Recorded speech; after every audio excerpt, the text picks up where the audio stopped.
Two countries, separated by geography, separated by language, separated by culture, and yet today they sit at the center of one of the most dangerous geopolitical rivalries in the modern world. The United States and Iran have spent decades locked in diplomatic hostility, economic sanctions, covert intelligence operations, and proxy conflicts across the Middle East. American naval forces patrol the Persian Gulf. Iran develops advanced missile systems and expands nuclear technology.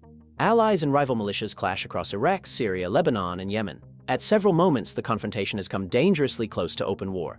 But here's the unexpected part. For most of the 20th century, the United States and Iran were not enemies at all. They were strategic partners. Washington supported the Iranian government. American advisors trained its military, and both countries shared a common geopolitical goal during the Cold War, containing Soviet influence. So how did this alliance collapse into one of the most enduring rivalries in international relations? To understand that, we have to rewind the timeline, because the origins of this conflict begin long before the modern Middle East, and one decision made during the Cold War would trigger consequences that still shape global politics today. In the early 20th century, Iran, known internationally as Persia, sat on one of the most strategically valuable resources in the world. Oil, large petroleum reserves beneath Iranian territory, attracted intense interest from global powers. By the 1930s and 1940s, most of Iran's oil production was controlled by a British corporation called the Anglo-Iranian Oil Company. The arrangement heavily favored Britain. Iran received only a small share of the profits generated from its own resources. Inside the country, frustration slowly grew. Many Iranian nationalists believed their economic sovereignty had been compromised by foreign powers, and this frustration would eventually produce one of the most important political moments in Iran's modern history. In 1951, a nationalist politician named Mohammad Mossadegh became Iran's prime minister.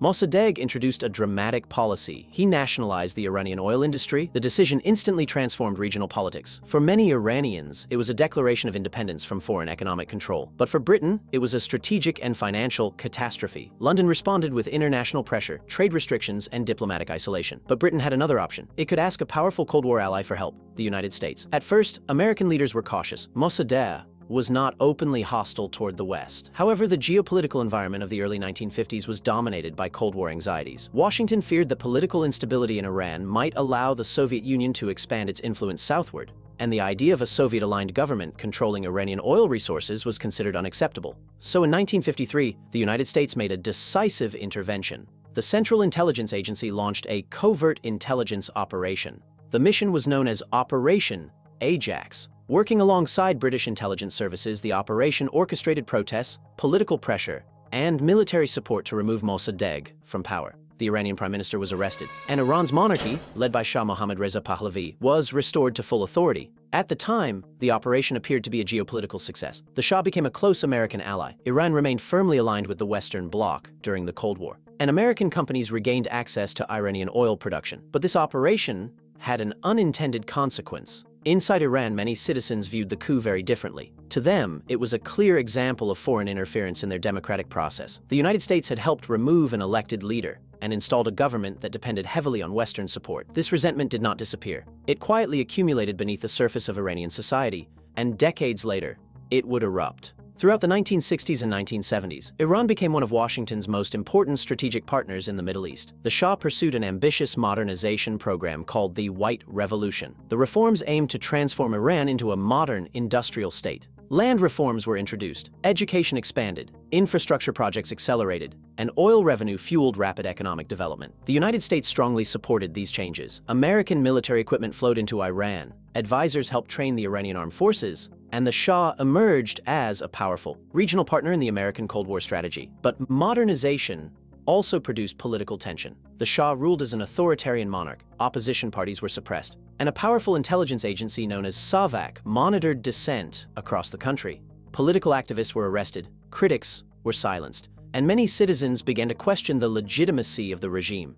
Economic inequality also widened. Rapid modernization created visible wealth in urban centers, but many rural communities saw little improvement. Meanwhile, cultural changes associated with Western influence created further tension with conservative religious groups. Among the critics was a religious scholar named Ruhollah Khomeini. Khomeini strongly opposed the Shah's policies. He accused the government of becoming dependent on Western powers, and he condemned the growing influence of the United States in Iranian political life. At first, these criticisms seemed limited, but over time, they spread through religious networks, universities, and political movements. A broad coalition of opposition slowly formed, and by the late 1970s, the Iranian political system had become dangerously unstable. Few observers fully understood how quickly events were about to escalate. In 1978, protests erupted across Iran. Large demonstrations appeared in major cities. Political tensions intensified. Security forces attempted to control the unrest, but the protests only expanded. Millions of people eventually took to the streets. The monarchy's authority rapidly weakened, and in early 1979, the Shah left the country.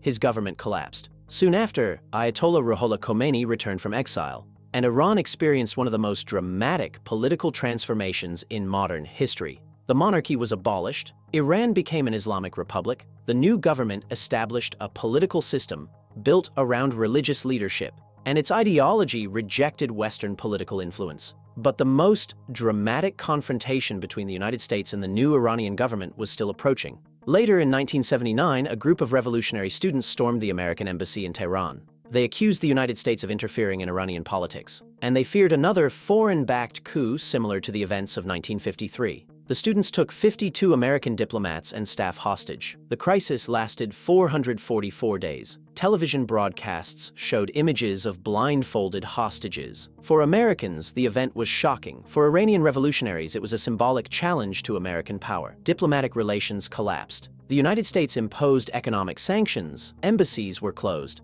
and the relationship between the two countries fundamentally changed. But this confrontation would soon expand beyond diplomacy, because a new regional conflict was about to begin. In 1980, neighboring Iraq, led by Saddam Hussein, invaded Iran. The war began as a territorial dispute, but it quickly evolved into one of the longest and bloodiest conflicts in modern Middle Eastern history. The Iran-Iraq War lasted 8 years. More than 1 million people were killed. Cities were bombed, and both sides launched missile strikes against civilian populations. During the conflict, the United States did not formally enter the war, but American strategic interests increasingly aligned with Iraq. Washington viewed revolutionary Iran as a destabilizing force in the region, so intelligence assistance and diplomatic support quietly flowed toward Baghdad. Iran found itself increasingly isolated. The war devastated its economy, and it reinforced the leadership's belief that foreign powers were determined to weaken the country. This perception would shape Iran's long-term security strategy, and it would influence the development of new military capabilities, including ballistic missile programs and advanced defense technology. But perhaps most importantly, it strengthened Iran's determination to become strategically self-reliant, and that ambition would eventually bring the country into direct confrontation with the United States once again. In the decades that followed, the rivalry between Washington and Tehran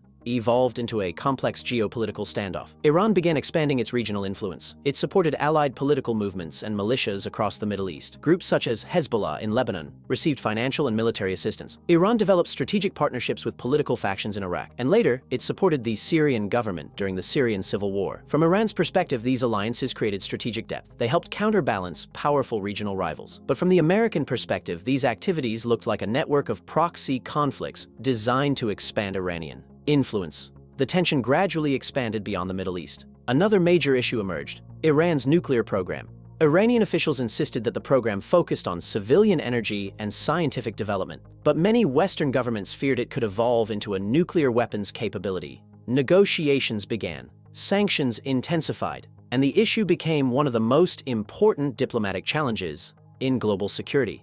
In 2015, after years of negotiations, a major agreement was reached. Iran and several world powers signed the Joint Comprehensive Plan of Action. The agreement limited Iran's nuclear activities in exchange for sanctions relief. For a moment, it appeared that decades of hostility might begin to ease. But the situation remained fragile. In 2018, the United States withdrew from the nuclear agreement. Economic sanctions were reimposed. Diplomatic tensions returned. Iran responded by gradually expanding its nuclear enrichment activities. Regional confrontations intensified, and the long cycle of mistrust resumed. Today, the United States and Iran remain locked in a geopolitical rivalry that stretches across the Middle East. Military forces operate in close proximity in the Persian Gulf. Cyber operations and intelligence activities continue. And regional proxy conflicts shape the strategic balance of power. The possibility of direct confrontation always exists, but so does the possibility of diplomacy, because history has shown that this conflict is not driven by a single event. It is the result of decades of political decisions, ideological divisions, and strategic competition. And it all began with a series of moments that transformed allies into adversaries. And that is how the conflict between America and Iran began. Not through a single war, but through a chain of events. A Cold War coup, a revolution, a hostage crisis, a devastating regional war, and decades of geopolitical rivalry. Each moment pushed the relationship further apart. Each decision deepened the mistrust. And today, the consequences of those decisions continue to shape the politics of the Middle East. If this video helped you understand the origins of one of the most complex geopolitical conflicts in modern history, consider subscribing for more deep dive explanations of global power struggles and international relations.